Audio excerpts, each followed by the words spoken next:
The Sami are some of Europe's last indigenous people. For thousands of years have lived a nomadic life in the Arctic wilderness of northern Europe. Why the Sami people are called Europe's darkest DNA mystery. Their history is older than European kings. They are unlike any other European group. They even inhabited and stewarded lands across the Arctic Circle. But why are the indigenous people of Europe barely mentioned in school books? Despite surviving in the Arctic for millennia, you might not even hear their names said right. But they've lived here far longer than the countries that later tried to erase them. This is the strange origin and history of the Sami people, a group with a DNA that is Europe's darkest mystery. Their genes trace back not just across Europe, but across continents. Who were they those many years ago? And what has become of their culture and DNA? The strange origin of the Sami people. Although we know the Sami people lived for thousands of years in a region called the Sapmi in the northern parts of Norway, Sweden, Finland, and the Kola Peninsula of Russia, their origins go far deeper into history than most people realize. While some studies link their ancestors to Ice Age hunter-gatherers who moved north as glaciers retreated over 10,000 years ago, others have a different claim. They are convinced that more complicated Uralic migrations from the east and Mesolithic hunter-gatherers from the west influenced the Sami people's unique genetic and cultural identity. Despite the freezing cold and months of darkness, Sami culture adapted by making layered clothes from reindeer hide, using snowbanks and layered shelters as insulation, and paying attention to nature, using ice, weather, and animal behavior to survive in a place most others couldn't. Traditionally, the Sami were known for reindeer herding, a practice that still defines their culture today. Archaeological evidence from the Komsa culture in northern Norway, including reindeer bone tools and seasonal hunting camps, suggests that this deep relationship with reindeer dates back over 9,000 years. What has interested researchers the most about their history is where native Sami people were raised. One of the most important cultural spots today is Lovozero, located in Russia's Kola Peninsula. Here, Sami language and traditions are still very alive, especially for the Eastern Sami. Radiocarbon-dated finds from nearby Neolithic settlements, some over 3,000 years old, suggest a long, though debated, continuity of habitation, prompting historian Juha Pentikainen to call Lovozero a spiritual and ancestral heartland of Sami survival. To symbolize their shared identity across national borders, the Sami have an official anthem called Sami Soga Lavla.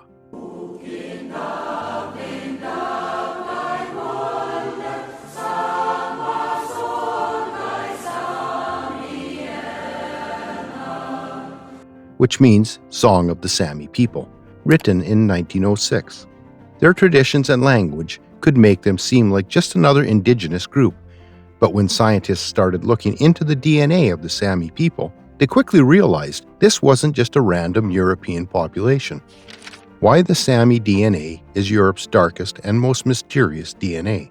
The Sami have rare genetic traits that set them apart from nearly everyone else in Europe.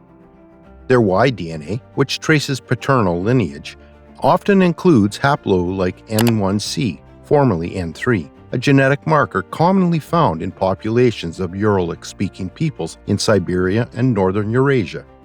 This haplogroup is rare in Western Europeans, but makes up about 40 to 60% of Sami men, pointing to ancient migrations from the east rather than the west. On the maternal side, their mtDNA includes haplogroups like U5B1B1 and V, some of the oldest lineages found in Europe. Haplogroup U5, for example, dates back around 35,000 years, and its presence in their DNA suggests that the ancestors of the Sami were among the first humans to repopulate northern Europe after the Ice Age. Studies of ancient DNA from prehistoric people in Siberia show that the Sami share a noticeable part of ancestry with people who lived thousands of kilometers to the east. This includes the ancient North Eurasians and other groups who contributed to the Siberian genetic signal, seen in many Uralic-speaking peoples. According to a 2015 study published in Nature, approximately 25 to 30% of Sami DNA traces back to ancient North Eurasians, an ancient Siberian group. This explains why the Sami have genetic relationships with groups like the Nanasan and the Yakut in Siberia, even though they've lived in northern Scandinavia for thousands of years. When compared to their Scandinavian neighbors, the genetic difference is very obvious. The fact that their DNA doesn't fit into the classic Indo-European narrative of Europe's past and still has a lot of mystery yet to be solved has led some to call it Europe's most mysterious DNA.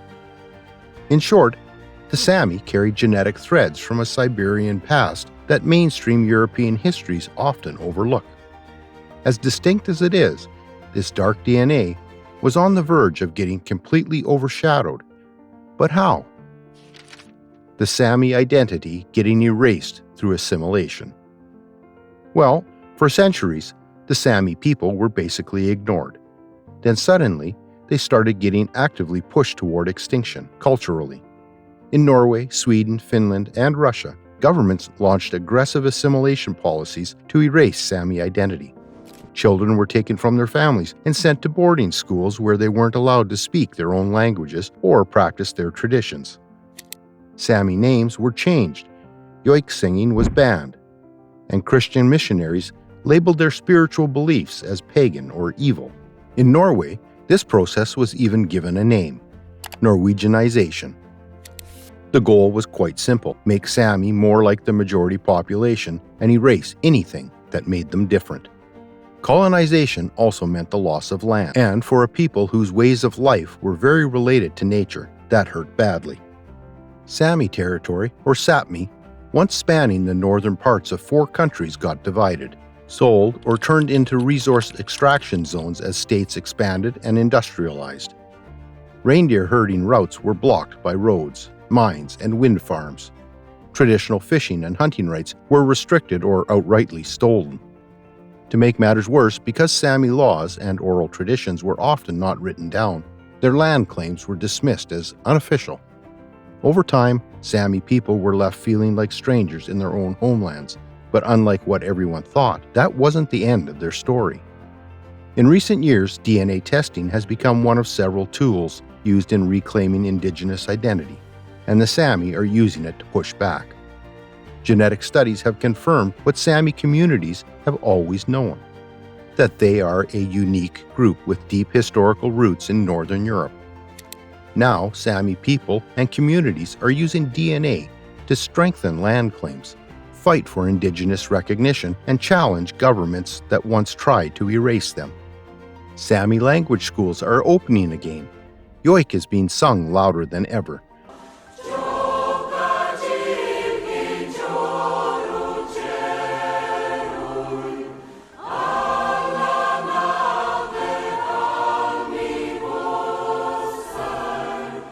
And traditional clothing, stories, and crafts are making a proud comeback. One perfect example of modern Sami resistance was the Alta conflict from 1979 to 1981, when Sami activists and their allies staged massive protests to stop a hydroelectric dam that threatened their ancestral lands and way of life. The lifestyle of the Sami people is now a combination of old and new, but the old never truly disappeared. Modern Sami life and the controversy around genetic research on their DNA. While many still maintain traditional practices like reindeer herding, fishing, and doji, handicrafts, they're just as likely to be studying at universities, working in tech, or creating modern art and music. At major Sami festivals like Ridu Ridu in Norway and Sami Easter Festival in Katokino, you'll see a colorful mixture of people wearing gakti, which is a traditional clothing style, alongside performances by Sami rappers and yoikers.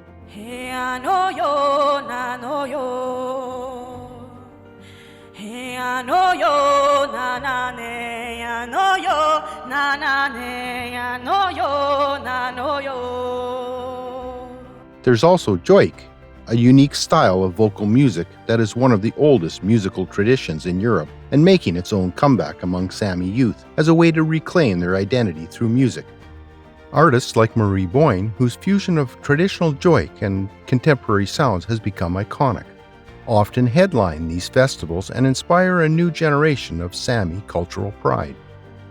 Sure, these are so many positives, but modern Sami communities still face certain issues. Climate change is rapidly altering the Arctic Circle, affecting reindeer migration and traditional food sources. Not to mention the fact that although Sami languages are revived, they're still endangered, with some dialects spoken fluently by only a handful of elders. As DNA testing keeps becoming more advanced, scientists are eager to study the Sami to learn more about their ancient migrations and human history. But who gets to interpret this data? Who controls how true Sami identity is defined? Some Sami and other indigenous voices fear that outside-led genetic research could strip away cultural and spiritual meaning that make up Sami identity. They call to be involved not just as research subjects, but as equal partners in shaping how their genetic history is interpreted and shared. As Sami elders say, our identity is not just blood, but memory. If you enjoyed this exploration of the Sami mysterious origins and DNA, then hit the like button.